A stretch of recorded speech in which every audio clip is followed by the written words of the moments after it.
28 octobre 2024. Coup de tonnerre. Alors que tout le monde attendait le sacre de Vinicius Junior pour son doublé Ligue des Champions, c'est finalement Rodri qui l'emporte. Son Euro gagné haut la main avec l'Espagne et la Première Ligue avec City ont suffi à convaincre les votants. Gros hic pour lui, face à Arsenal en septembre 2024, il est victime d'une rupture du ligament croisé, ce qui l'a éloigné presque toute la saison. Une blessure qui l'a empêché de défendre son titre. Mais alors, qui sont les favoris pour devenir le Ballon d'Or 2025 et récupérer son titre? Petit tour d'horizon, on y va. Celui qui était annoncé comme le favori incontestable, c'est Mohamed Salah. L'Égyptien est tout simplement monstrueux depuis le début de saison. Il faut se rendre compte. 43 matchs joués, 32 buts et 22 passes décisives au compteur. On est seulement au mois de mars. Une impression de domination totale. Il est le visage de ce Liverpool largement en tête de Première Ligue, dont il est le meilleur buteur et le meilleur passeur.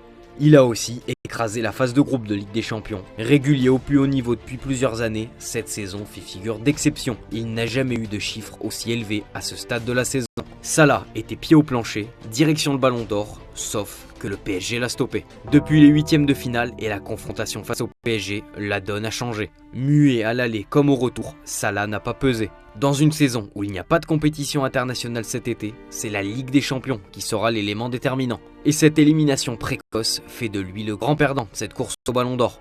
Difficile de l'imaginer le gagner, même avec la Première Ligue. En plus, il est passé à côté contre Newcastle en Carabao Cup, un trophée de plus perdu. Une fin amère pour celui qui devrait s'en aller librement cet été. A contrario, celui qui profite de cette élimination de Liverpool, c'est son bourreau, Ousmane Dembélé.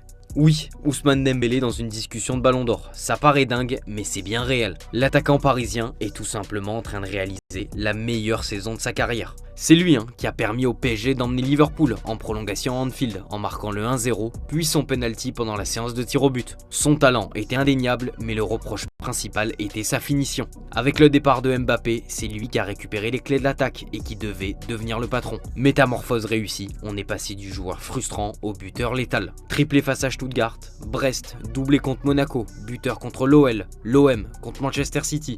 Il est décisif face aux meilleurs. Il est même le meilleur buteur en Europe en 2025 avec 22 buts en 16 matchs. Un changement permis grâce à son repositionnement en numéro 9 signé Luis Enrique, mais pas que. Dembélé a compris l'importance de travailler en dehors du cadre classique, d'avoir une hygiène de vie irréprochable. Considéré comme fragile, il ne se blesse plus et progresse encore dans son jeu.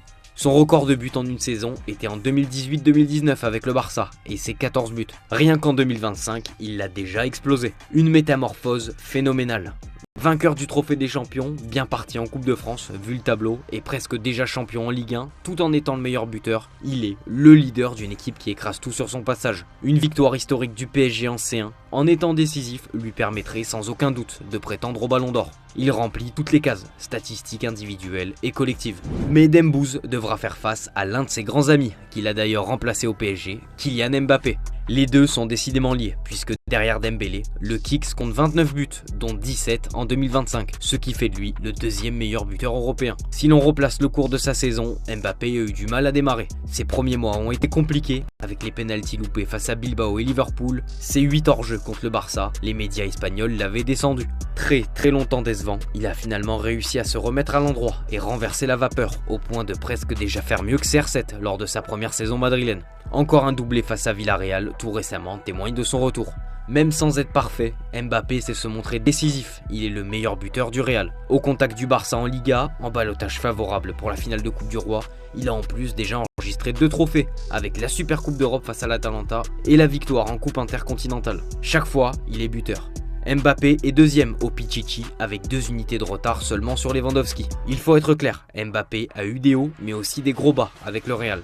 Mais statistiquement, il est toujours dans le wagon Ballon d'Or et s'il venait à remporter la LDC en marquant dans les matchs importants, les votants oublieront son début de saison en dents de scie. Chance pour lui, il ne devrait pas être trop gêné par ses coéquipiers comme l'a été Vinicius l'an dernier avec Bellingham et Carvajal, où les votes ont été dilués.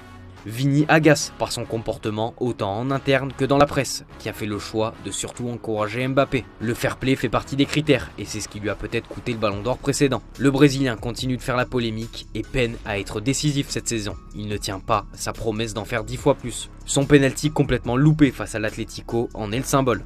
Bellingham a eu un peu de mal en début de saison, ça va mieux mais il occupe un rôle plus reculé que Mbappé. Il est tout simplement moins impressionnant que l'an dernier. Rodrigo peut aussi être cité, il est le joueur le plus régulier en attaque, mais risque de payer son manque d'exposition médiatique. Si un joueur du Real doit remporter de la distinction, tous les votes iront en direction du français. Un potentiel affrontement en demi-finale face à son ancien club et son rival Dembélé sera décisif dans la quête du Ballon d'Or. Selon l'évolution de la saison, il ne faut pas oublier aussi Barcelone. Et le chouchou chez les Blaugrana s'appelle Rafinha. Un peu comme avec Dembélé, personne n'aurait parié sur lui comme candidat au Ballon d'Or. Le Brésilien, annoncé sur le départ à de nombreuses reprises, s'est métamorphosé pour devenir un rouage essentiel du club. Rafinha, cette saison, c'est 27 buts et 21 passes décisives en 42 matchs. On est au mois de mars. 4e meilleur buteur de Liga, 3e meilleur passeur. C'est surtout en Ligue des Champions qu'il marche sur l'eau. Il peut détrôner Messi et ses 14 buts pour devenir meilleur buteur d'un joueur du Barça sur une seule édition. Plus important que tout le reste, il est l'homme des grands rendez-vous. Triplé contre le Bayern Munich en poule, doublé en 8e de finale retour face au Benfica. Il est aussi buteur à la dernière seconde contre Dortmund. Sa finition, sa puissance, son volume de jeu sont juste impressionnants. Plusieurs voix, dont celle de Thierry Henry, militent pour en faire le lauréat du Ballon d'Or. Rafinha mène la course au Ballon d'Or, oui, il la mène pour ce qu'il a fait en Ligue des Champions avec ses 11 buts. Mo Salah est un super concurrent aussi, pareil pour Kane, Bailly. Rafinha a marqué beaucoup de buts, mais avec un seul penalty. C'est un joueur complet qui presse, défend, aide en défense. Il a toutes les qualités. Problème pour le Brésilien, c'est qu'il n'est pas le seul joueur à pouvoir remporter le Graal. Difficile de ne pas citer Lamine Yamal. Joueur très bankable, avec un aspect marketing majeur, on sait que ça compte beaucoup. Il est dans la course à tous les titres collectifs, tout comme son coéquipier. Sur le plan statistique, Yamal est moins impressionnant. Il faut dire qu'il a eu des trous d'air, logique pour un jeune joueur de 17 ans. Il affiche malgré tout un joli bilan de 12 buts et 17 passes décisives en 37 matchs. Meilleur passeur de Liga, le crack se démarque par ses caviars et ses dribbles instoppables. De toute façon, il est davantage porté sur le déséquilibre et la création. C'est le boulot de Rafinha et Lewandowski de finir les actions. Malgré tout, son jeune âge pourrait lui être fatal, les votants estimant qu'il a encore le temps de le gagner. Le dernier contender à Barcelone s'appelle Pedri. Le magicien du milieu de terrain est au sommet de son art, affichant une régularité complètement dingue. Son corps le laisse enfin tranquille, son positionnement le sublime et ils se font parfaitement dans le système d'Hansi Flick. Chaque match est une masterclass, on lui avait consacré une vidéo sur son retour au sommet. Problème pour lui, il est au milieu de terrain. Rodri a gagné le Ballon d'Or, donc l'argument n'est pas valide, certes, mais la différence, c'est qu'il n'y a pas de compétition internationale pour compenser le fait d'être milieu de terrain. Il faut être lucide, les attaquants sont plus souvent privilégiés. La force de ce Barça, c'est qu'il y a des stars, mais elles se fondent dans un collectif. Les votes peuvent donc se diluer entre les joueurs, comme ça avait été le cas avec Vini et le Real l'an dernier. La seule fenêtre pour que Yamal, Pedri ou Rafinha se démarquent les uns des autres, c'est de savoir lequel d'entre eux sera marquant dans les grands rendez-vous, type finale ou demi-finale. Si Yamal marque en finale et en demi de LDC par exemple, le Ballon d'Or sera pour lui. Pareil si c'est Rafinha, vous avez compris le raisonnement. Quoi qu'il en soit, le Ballon d'Or est encore très indécis et la suite de la Ligue des Champions décidera du vainqueur. Aux yeux des bookmakers en tout cas, c'est bien Rafinha le favori pour empocher la mise. Et je vous pose la question à mon tour les gars, dites-moi en commentaire qui va remporter le Ballon d'Or selon vous.